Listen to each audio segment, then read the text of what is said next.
Hello, everyone. Apologies for the slight delay in start today. We were having some technical difficulties a little bit earlier, so we appreciate you hanging in with us and really wanted to thank you for joining us today. I know that many of you are experiencing Zoom fatigue like myself, and understandably so, after we've been meeting virtually for over a year. But today's different because who doesn't like talking about sex, drugs, and rock and roll? I'm obviously kidding. We will not be discussing any rock and roll today, unfortunately, but we do appreciate you taking the time to join us for this very relevant and important event discussing e-cigarettes, flavors, and harm reduction. My name is Mazen Saleh, and I serve as the Associate Vice President of Portfolio Management at R Street Institute, which is just a fancy and long-winded way of saying that I oversee our policy departments, of which integrated harm reduction is one. As our president recently wrote, since we opened for business in a converted art gallery in the spring of 2012, our street has always stood for harm reduction approaches to public health. In fact, it was the subject of our second paper ever published. We believe, and the evidence shows, that abstinence-only approaches do not work for large populations, whether it be for tobacco and alcohol, sex, or drugs. As such, we write often on the application of harm reduction strategies to improve population health. While there isn't a universal definition for harm reduction, we tend to describe it as asking people who might engage in potentially harmful behaviors to find less harmful alternatives if they cannot or they will not abstain altogether. And our work on tobacco harm reduction is focused squarely on adult smokers. We have not and we do not support tobacco use by youth in any format. In fact, our organization supported federal legislation raising the age to purchase tobacco products to 21. But for decades now, tobacco has been at the forefront of policy and public health debates. And today we seek to further those discussions as technological advancements in nicotine delivery, also known as ENDS products or electronic nicotine delivery systems, saturate the market. Our speakers today include Guy Bentley and Chelsea Boyd. Guy Bentley is the Director of Consumer Freedom Research at Reason Foundation. His research there focuses on the taxation and regulation of nicotine, tobacco, alcohol, and food. Before joining Reason, Guy served as a reporter in London and in DC, and had done his degree in politics and international relations from the University of Nottingham. His work has been featured in the Washington Post, USA Today, Forbes, the Business Insider, the New York Post, among other publications in the US and the United Kingdom. Chelsea Boyd is a harm reduction fellow at R Street. Her research and writing focuses on decreasing harmful health outcomes for people who engage in high-risk behavior, such as smoking and recreational drug use. Prior to joining R Street, Chelsea worked for the peer review department at the Patient-Centered Outcomes Research Institute and in research at the District of Columbia Center for AIDS Research. She holds a master's in epidemiology from GW University and a bachelor's in liberal arts with minors in economics and mathematics from Colorado State. In terms of format today, I'll turn to each of our panelists for opening remarks. We then have prepared questions that we will ask our panelists. And we will also be conducting a Q&A session throughout the entirety of this meeting. At any point, please submit your questions via the chat mechanism. We feel that that format will provide for a richer discussion overall. So to kick us off, I'm going to hand the mic over to Guy for opening remarks. Thank you so much, and thanks so much to R Street for inviting me to speak to you guys this afternoon. I'm going to start at the very beginning, which is really the first commercial invention that was successfully piloted of e-cigarettes in the early 2000s. Now, despite what you might have heard, e-cigarettes were not the product of the tobacco industry or indeed of a government-funded project, but were really the brainchild of a chemist called Hon Lik, whose father had passed away because of smoking-related diseases.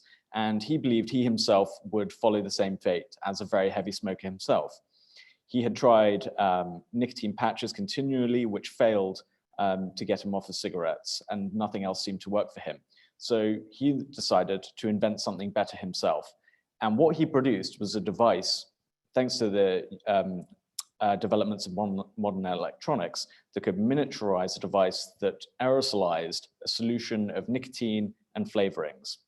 And so Hon Lik could get the nicotine that he wanted, that he enjoyed from cigarettes, but without the smoke that he believed would eventually kill him. Because a major misconception around nicotine, e-cigarettes, and tobacco is that it's the nicotine that kills smokers. That's indeed what a majority of the public and indeed legislators believe. But thankfully, that's not the case. It's often been said that smokers smoke for the nicotine, but they die from the tar. Removing the process of combustion and the toxicity of smoke can dramatically reduce the harms of consuming nicotine. Now, the early years of e-cigarettes were marked by a profound hostility in many countries, with some banning them outright, including Australia, Brazil, and several others. But there was one country that decided to take a radically different approach, and that was the United Kingdom. In 2010, David Halpern, who was in charge of the so-called nudge unit at number 10 Downing Street, advised the then Prime Minister David Cameron to, in fact, not ban e-cigarettes, but actively encourage them. After looking at all the available evidence, they decided that the downside risks of e-cigarettes were so infinitesimally small compared to the huge potential upside of limiting one of the biggest public health problems that the United Kingdom has in terms of premature death and disease. And the experiment, or gamble if you'd like to say, proved remarkably successful. UK smoking rates have been stagnating for a significant period of time, despite a host of traditional tobacco control measures, such as graphic warnings on cigarette packages, smoking bans in public places, higher excise taxes. But the introduction and indeed promotion by government health authorities and NGOs really helped change the game in getting UK smoking rates down. And thankfully, the fears of youth mass initiating these products did not materialize in the UK's case. And both youth vaping remain incredibly low in the UK, and youth smoking has continued to decline in the UK. So it's been a massive success story. And also, fortunately, in the years since then, we have now much more evidence about the effectiveness of e-cigarettes in terms of helping smokers quit. Early on, we were relying on population level trends, observational studies, and so on. But now we've started to see the emergence of randomized controlled trials, especially a very famous one in 2018, showing that e-cigarettes are around twice as effective as nicotine replacement therapies as helping smokers quit. The Cochrane Review, which is often considered the gold standard in terms of evidence-based medicine, concluded in its review of e-cigarettes that they have significant potential to increase the number of smokers quitting smoking compared to nicotine replacement therapies. We have indeed actually seen the emergence of evidence showing that those adults using flavored e-cigarettes, as in those not flavored to be tobacco, but other flavors, have more success in transitioning exclusively to vaping and away from smoking than those who just use tobacco flavors. So thankfully, the evidence base around this issue has improved dramatically just in the last 5 years. But unfortunately, in the United States, we've failed to take a lot of advantage of that situation. And one of the major reasons for that was the outbreak of what were termed e-cigarette and vaping-related lung injuries, or EVALI, as it was termed by the CDC. Now, the CDC began investigating this outbreak in August 2019. And it was a puzzle to many people in the public health community, as this had never happened before, and the same products were being used all over the world, but they were not seeing the same results as the United States was seeing in terms of this outbreak. It became relatively clear early on that this was not due to nicotine e-cigarettes that we're talking about, but the distribution of a large number of THC cartridges that people were vaping that were laced with a chemical called vitamin E acetate, which in fact cannot even be used in conventional e-cigarettes. Even though that result was fairly clear early on in the investigation, it took the CDC until January, however, to change its advice and guidance and refuse to continue saying that all people should refrain from using e-cigarettes. So there was a huge miscommunication on the CDC's part, which had an immediate and demonstrable impact on the public perception of e-cigarettes. A Morning Consult poll published in February 2020 showed that around 66% of US adults blamed nicotine e-cigarettes instead of THC black market cartridges for the outbreak. And a similar percentage believed that e-cigarettes were harmful or incredibly harmful. So there was a real big concern around the public misperceptions that were created around the EVALI crisis. They were put very well by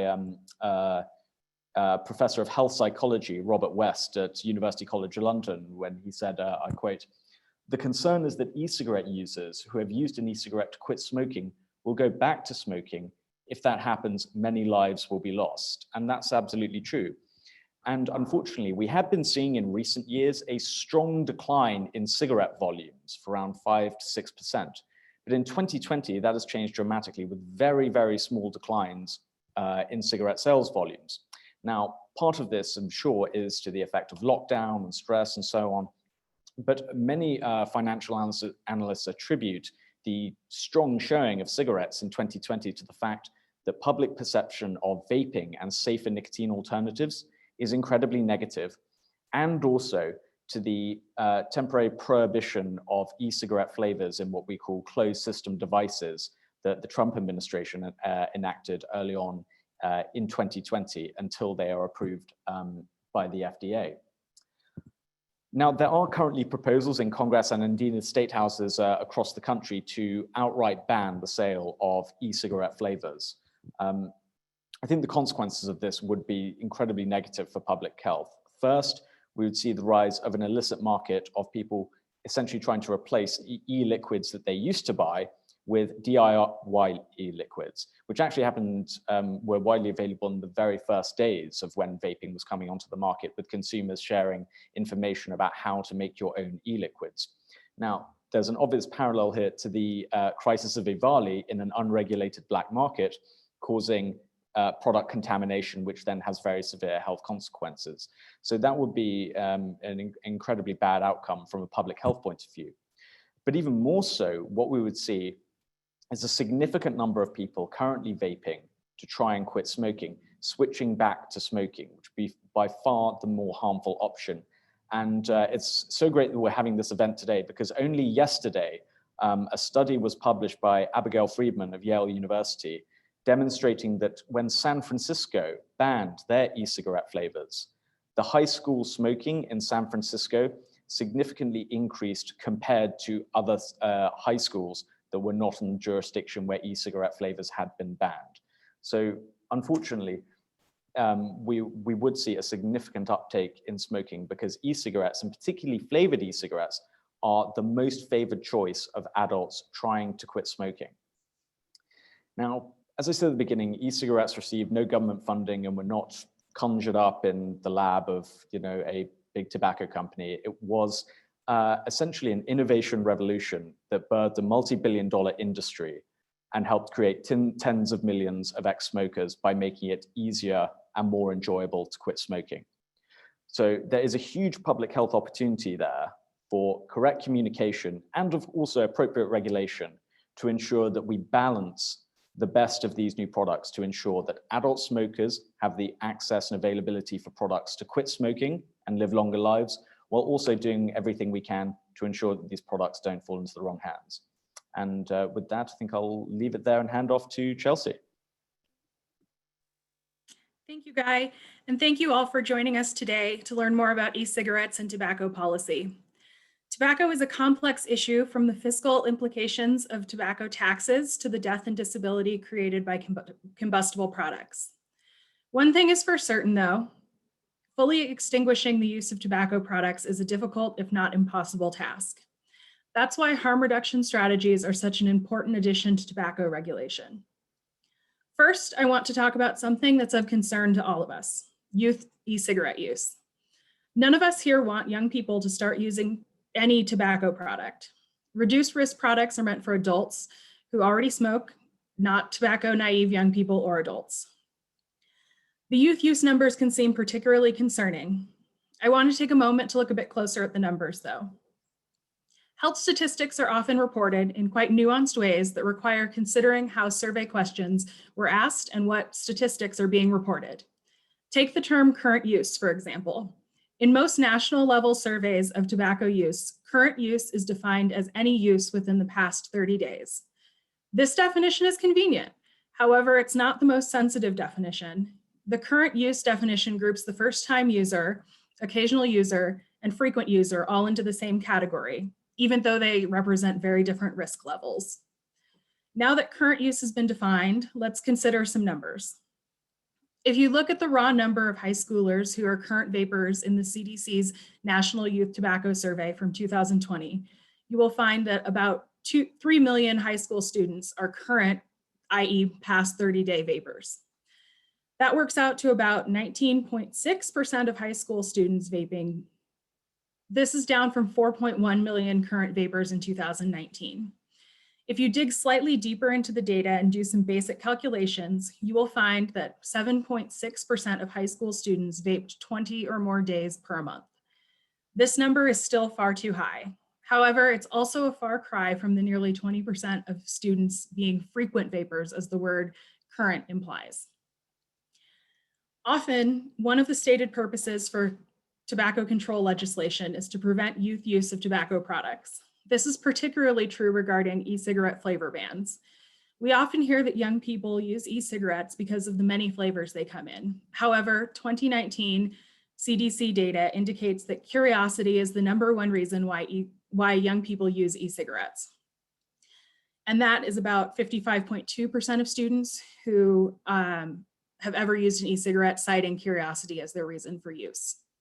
The second most common reason, which was cited by about 30.8% of students, is that family or friends use them. And then third came flavors, with only 22.4% citing flavors as the reason for use. Bans are also considered as a way to prevent young people from purchasing e-cigarettes. Yet only 13% and 17% of students respectively in 2019 reported getting e-cigarettes from vape shops or convenience stores, respectively.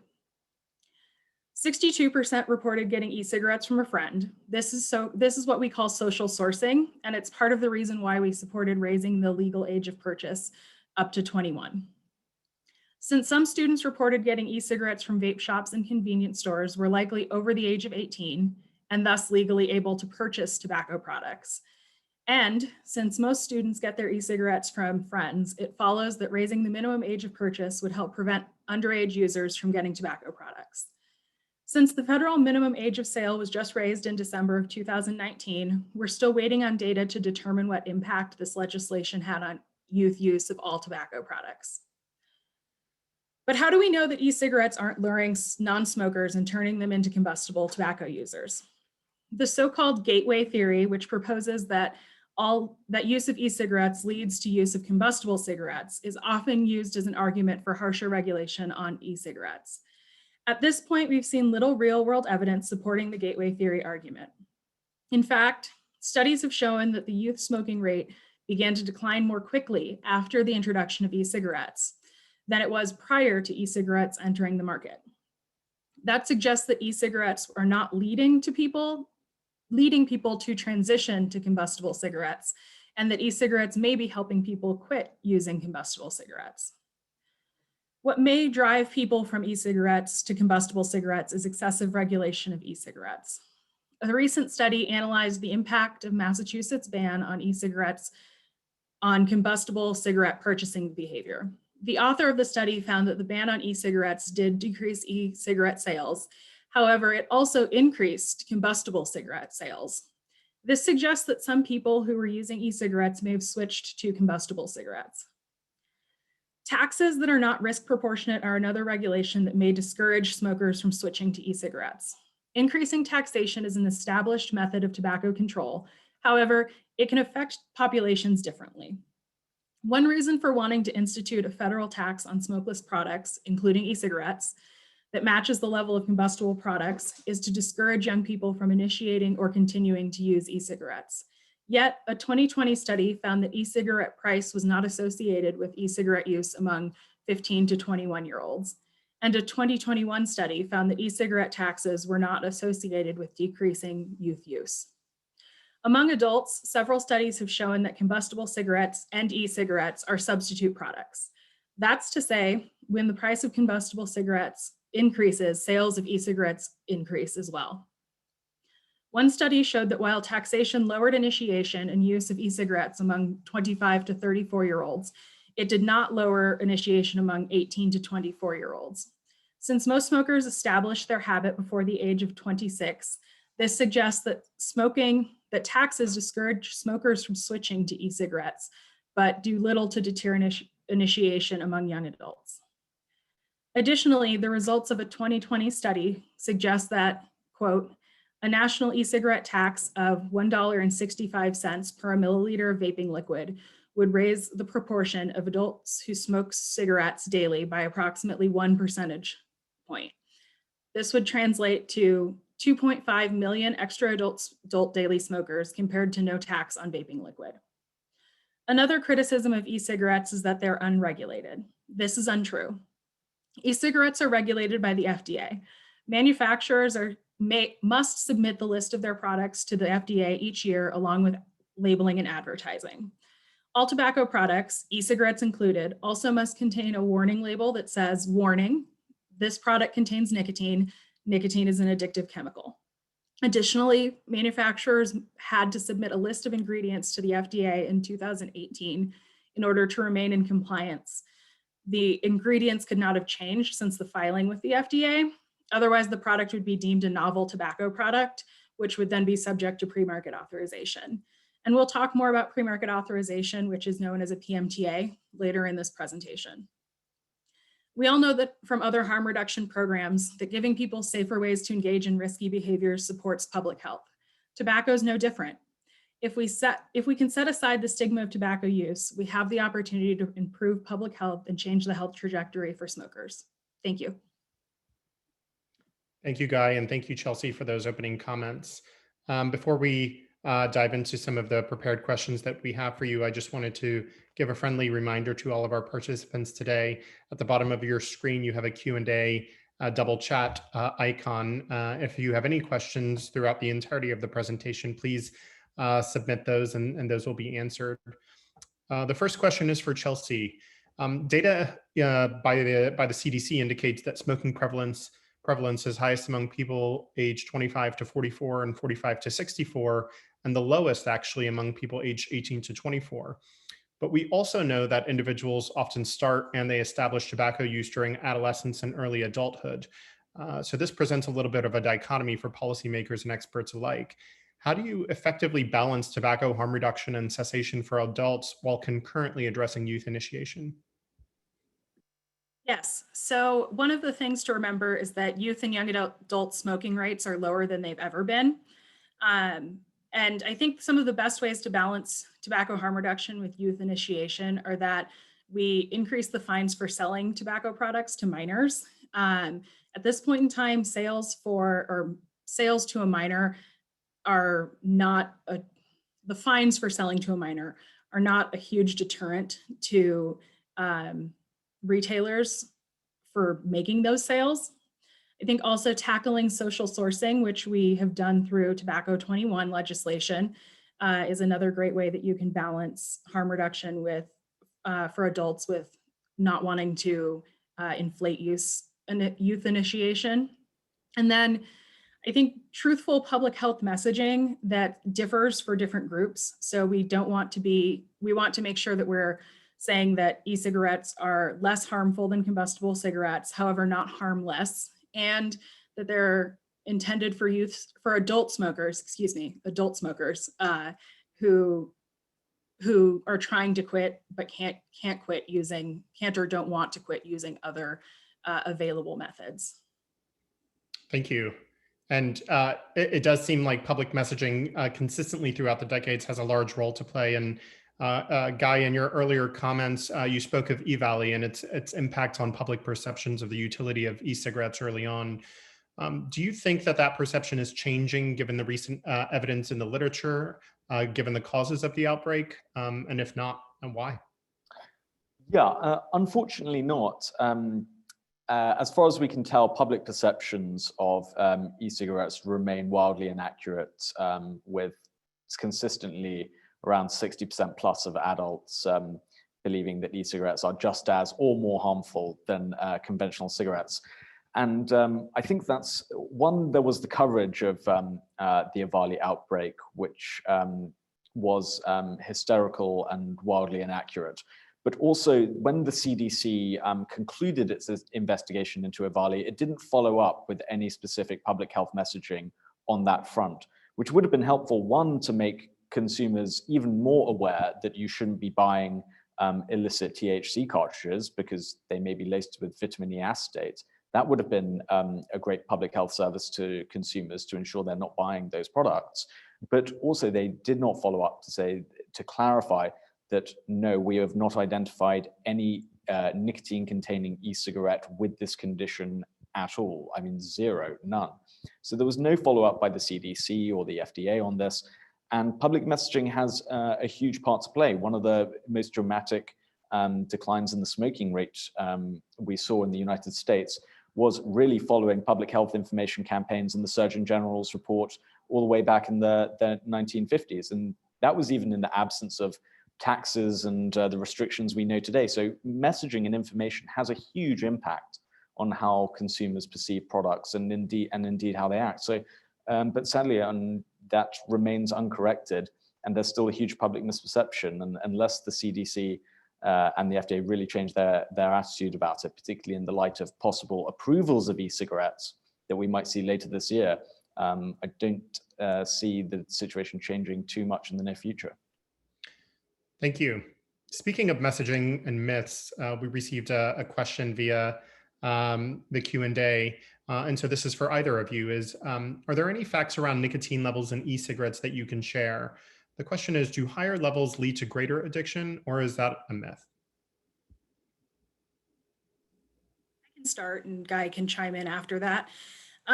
So there's some evidence that higher nicotine levels and nicotine strengths are helpful for smokers who are more addicted because it mimics the absorption pattern of nicotine in the body that a combustible cigarette would have. So there's a lot of talk about how the higher concentration is actually a better should be available for smokers, especially because we want them to be switching off of the combustible cigarettes. As far as it being more addictive, with most drugs, people are able to self-titrate. And so whether or not if they're using a less strong product, they're just going to use more of it rather than using less of it when they would have a stronger product. So it's more about individual need than it is about them being, I guess, no matter how strong the product is, people are going to be able to titrate their needs. Thank you. Yeah, just to follow on from that, I mean, it should also be remembered that nicotine is not the only thing in cigarettes that made them addictive. There's all sorts of other chemicals and additives in cigarettes to make them specifically more addictive.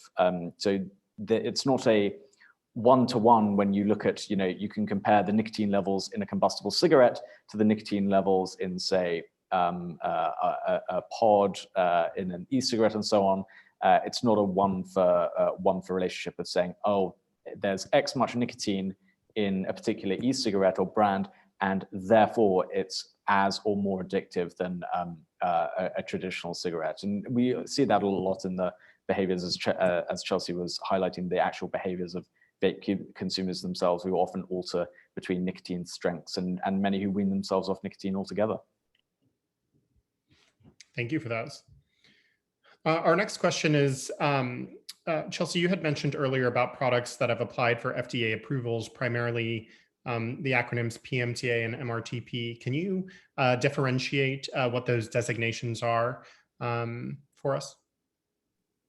Absolutely. So the PMTA stands for the Pre-Market Tobacco Product Application, and the MRTP stands for Modified Risk Tobacco Product. So both of these are marketing authorizations.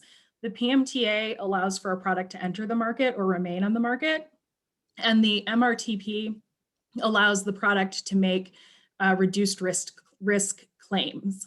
So the PMTA, the FDA is evaluating that the product is appropriate for the protection of public health, and everyone who is on the market, who's been on the market with a tobacco product, a novel tobacco product, had to submit their PMTA by last September. and the FDA has to make their declarations about whether or not the PMTAs will be granted by September of this year. So theoretically, after that date, they would clear the market of all products that do not have a PMTA. The MRTP goes a step further than the PMTA, and the FDA kind of compares the risks and benefits of using that product compared to approved cessation methods. So things like nicotine replacement therapy and varenicline, which is also known as Chantix. As of right now, there have been 12 MRTPs granted, and they cover 2 products. One of them is called General Snus, and it's an oral tobacco product that users place under their lip. And the second one is IQOS. It's a heat not burn product that takes tobacco heat sticks and aerosolizes the nicotine in them. So those are both reduced risk products that snus in particular have long-term epidemiological studies showing its relative safety compared to combustible products. Thank you. And maybe a follow-up question on that is we see differences in state legislation in terms of banning these types of products, even the ones that have received those designations. What do you think the impact of state legislation limiting access to that products have on the designation itself, if any? I think that it really undermines what the FDA's plan is for reduced risk products. So in addition to creating a patchwork of legislation across the country that people can either skirt or not skirt, depending on where they live. But one of the biggest things about it is that we've been encouraging states to consider PMTA or MRTP carve-outs for taxation or product bans, because those products, as I said before, have been deemed appropriate for the protection of public health by the FDA. So it would seem counterintuitive to ban a product that has been deemed to be less harmful than combustible cigarettes while allowing combustible cigarettes to remain on the market. And bans these days seem to be top of mind given the news cycle. We know of past experiences of unintended consequences of prohibition, particularly from learnings derived from alcohol prohibition in the United States. Some of the immediate impacts proved unsustainable over the long term, given the rise in illicit markets. And those immediate impacts were positive, reduction in consumption, associated positive health outcomes, things of that nature. Guy, this question is for you. What are your thoughts on the prohibition of certain tobacco products over others, and what might you think will happen? Well, at the present moment, I don't see any case for the outright prohibition of any tobacco product. There is an abundance of information, for instance, on the harms of the most harmful tobacco products, so i.e. cigarettes. There's also reams of public health information on all other products on the market, from snus to e-cigarettes to moist snuff to cigars. So there's no market failure in terms of asymmetric information here, of consumers being unaware of the health risks of the most dangerous products. What is the problem is that they are unaware of the potential benefits of the least dangerous products. But in terms of, for instance, bans on tobacco products, we had the Biden administration advance a rule for the prohibition of menthol cigarettes, which strikes me as totally nonsensical, given that it's put forward on the grounds that menthol cigarettes are particularly appealing to youth, they're more addictive, they're harder to quit. Well, the majority of youth, which is thankfully a very low percentage now, but the majority of the youth who do smoke non-menthol cigarettes. Also, we see that menthol cigarette smokers start smoking later than non-menthol smokers and smoke fewer cigarettes per day.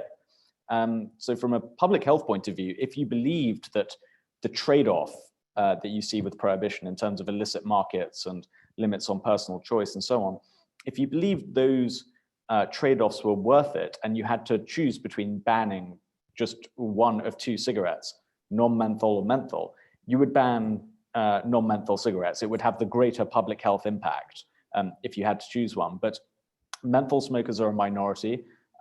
Most African Americans who smoke use a menthol cigarette. So that has been used for some reason as a reason to ban this particular product, even though Black adults smoke at the same rate as white adults in America. And Black youth are much less likely to smoke than other groups. So it seems very unfair to touch on that particular product for prohibition. And then, as we've been discussing, prohibition outright on products that, like e-cigarettes, that the FDA could approve this year as appropriate for the protection of public health, that would be a strategy of harm maximization, because you would still have combustible cigarettes on the market, but you would be banning the most popular alternative to cigarettes. So it would be the exact reverse of public health promotion. You would essentially be doing the work of big tobacco companies for them. So speaking of some of the reverse psychology pieces, we know that the UK and the US are taking divergent positions kind of in terms of promoting the use of e-cigarettes and other less harmful tobacco products. We have a question that came through the Q&A.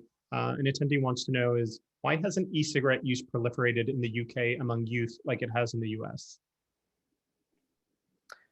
Yeah, that's a really great question. I think it's the main reason why e-cigarette use never really took off. It never became anything fashionable or trendy in the UK, even with the introduction of newer generation devices that are, for instance, easier to use. For instance, you don't have like open system devices where you have to refill your own e-liquids and so on. There's a bit of maintenance work with those. But even with newer devices, e-cigarette use has not taken off in the UK. And I think it comes back down to the way public health authorities approached vaping in the UK initially, which is promoting it as a public health tool to already existing adult smokers. It didn't have a mirage of something new and dangerous and exciting, which we know teenagers, whether it's marijuana or alcohol or many other illicit products that teenagers use, and some of those in greater amounts than e-cigarettes. It doesn't have that appeal to it. It was promoted as a somewhat dull, boring thing for older people, and that's how it's generally been received. I would commend, I believe Michelle Minton at the Competitive Enterprise Institute has looked at this question in some detail of why youth vaping in the US became more of a problem than it had in other places. A lot of it to do with the exact overhyping of it as the huge new, almost dare-type drug war scenario, which did not have great success back in the heydays, I believe, in the 90s. So I would definitely commend looking at some of that work. But as has been pointed out, fortunately, youth vaping is actually now back again on the decline, even before the introduction of lockdowns and school closures last year. And so building on that a little bit, that Minton study titled Perverse Psychology, I believe it was, what type, this is another question, what type of amount of evidence, if any, do you think will convince the tobacco control community that vapor tech is safe, effective for smoking cessation, and in the interest of public health? And that's a question for the both of you.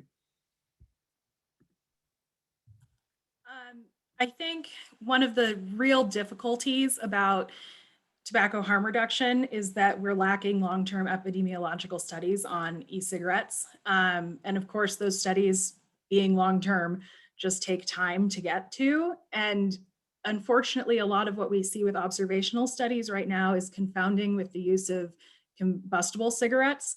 So you'll see there were some papers that were retracted kind of because of this issue. So you'll see where the people who were in a study were former smokers. And so they may have been former smokers for 20 years before they joined whatever study involved or answered any survey. And the impact of smoking really takes effect in those later years. So to answer the question a little bit more directly, I think that the long-term epidemiological studies are what's needed to convince staunch tobacco control supporters. I think as we get more, I'm seeing a little bit of a switch in some voices in that area, but not all. Guy, I don't know if you have more to say.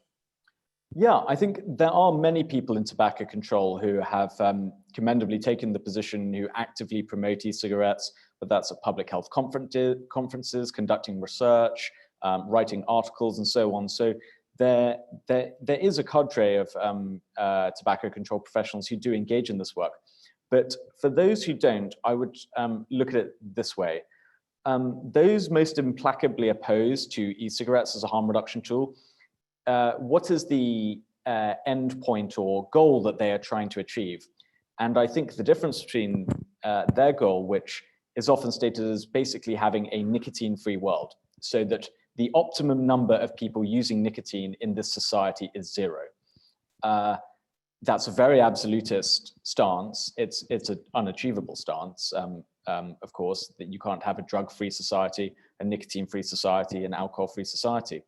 But if that is the goal, then there is no amount of evidence that will come up will convince somebody to abandon that position. And we already have huge reams of evidence on the effectiveness of these products, demonstrating to us that they are far less harmful than combustible cigarettes, but people still haven't changed their minds. So I think you'd have to ask, what is this person's end goal? Is it to reduce harm? Is it to reduce deaths and disease from smoking? Or is it to stop people using nicotine? Because those are two very different things.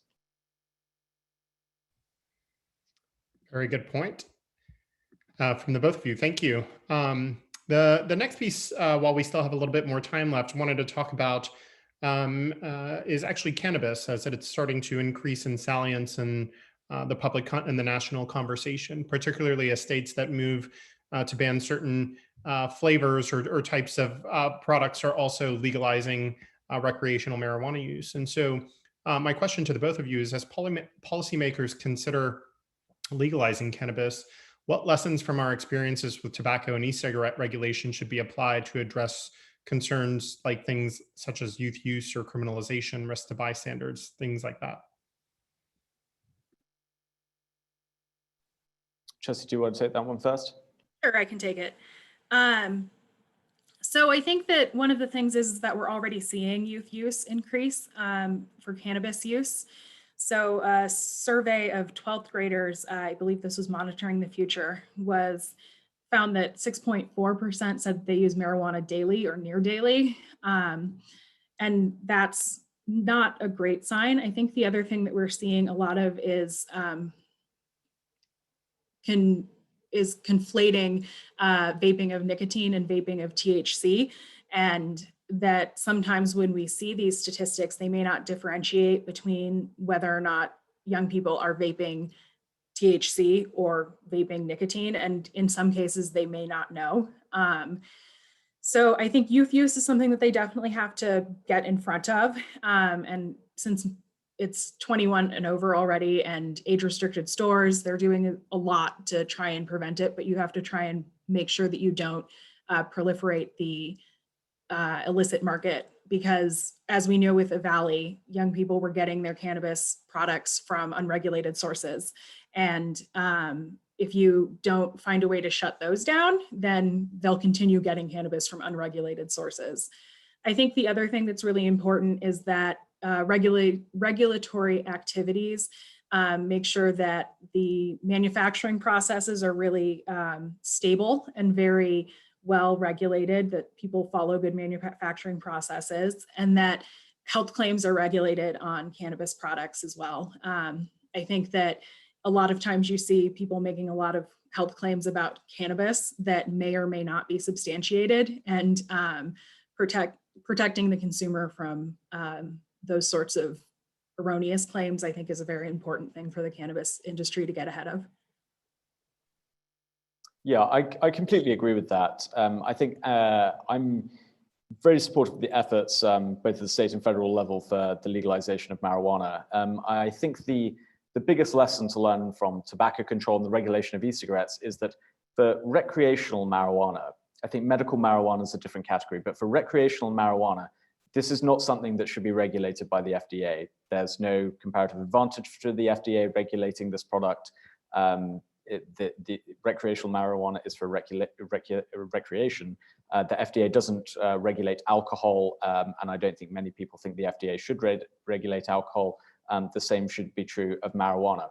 And absolutely, as Chelsea says, there absolutely can be consumer safety standards in place, manufacturing best practices, tackling false and misleading advertising, absolutely, in terms of bogus health claims and all of that, absolutely. But putting recreational marijuana into the purview of the FDA would replicate the sort of Byzantine system of product approvals that we see for life-saving products like e-cigarettes, where it takes a very long time to get your product approved. The application process is immensely expensive.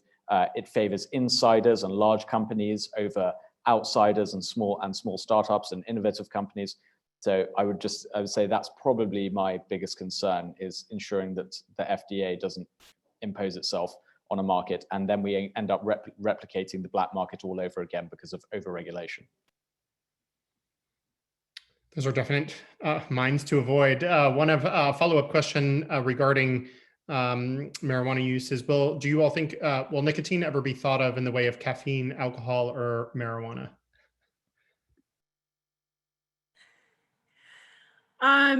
Coming from the public health lens, I don't think that it will. I think that there's just too much bad blood from the tobacco wars, that public health will never be able to separate nicotine from big tobacco.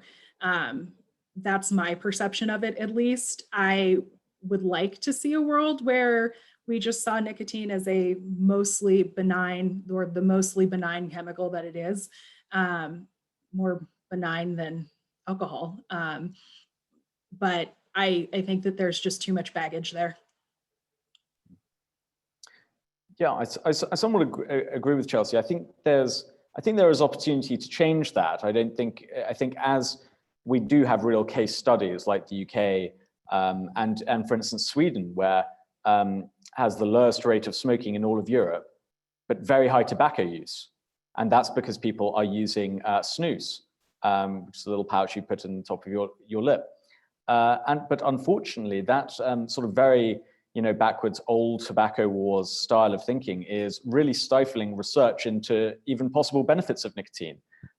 We've seen very interesting research on nicotine's possible prophylactic effect with regards to Parkinson's and possibly even Alzheimer's. Now, none of this is rock solid yet. Over Parkinson's, there's quite a strong case in terms of Parkinson's. Alzheimer's still fairly speculative, but that's because people don't research possible benefits of nicotine. So it would be great to know one way or the other. If there's this very cheap and, as Chelsea says, a relatively benign ingredient could be put to even better uses. Thank you. And the last question that we have first states that the CDC and NYTS surveys do not differentiate nicotine vaping from THC vaping. What is our best estimate of current THC vaping, both 30-day and intensive use? And what is the importance of differentiating nicotine vaping from THC vaping? You are in luck. I have these numbers right here. Teens have started vaping THC at higher levels. So nearly 4% of 12th graders are saying that they vape THC daily. And those are monitoring the future numbers, which is another nationally representative survey. What was the second part of that question?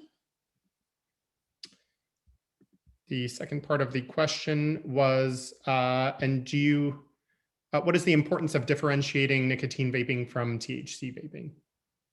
I think there's a huge need to differentiate those two things, partially just because of the different effects, the physiological effects that they have. So, I mean, vaping THC while driving is certainly something that we don't want to be doing. And I think that it's important from an epidemiological standpoint so that we really understand what we're dealing with. Are we dealing with a proliferation of nicotine e-cigarettes, cigarette use among youth, or are we dealing with a THC vaping problem? And the way that you handle those two things through regulation are completely different, obviously. Nothing's going to change if they're vaping THC products and you're banning nicotine products. So I would say that those are kind of the two things. Guy, do you have anything to add? I don't for that at the moment. I think that's a good summary of why we just want to keep accurate data on all the numbers for both product categories, who's using and how much and when. Thank you. I know we only have just a couple minutes left, and so I did want to give both Guy and Chelsea the opportunity, if there was something that we haven't discussed today, if there were any key takeaways that you want our participants to leave here with today, this is your chance. Well, I would just say for the moment that there is, as you've seen, proposals in Congress to, for instance, ban the sale of all e-cigarette flavors that we've discussed. There's many proposals at the state level and so on. And one of the things I'd like to point out, particularly on the congressional side, is that many of the people most vocally supporting that prohibition were enthusiastic supporters of the very process of which e-cigarettes are currently going under regulatory review.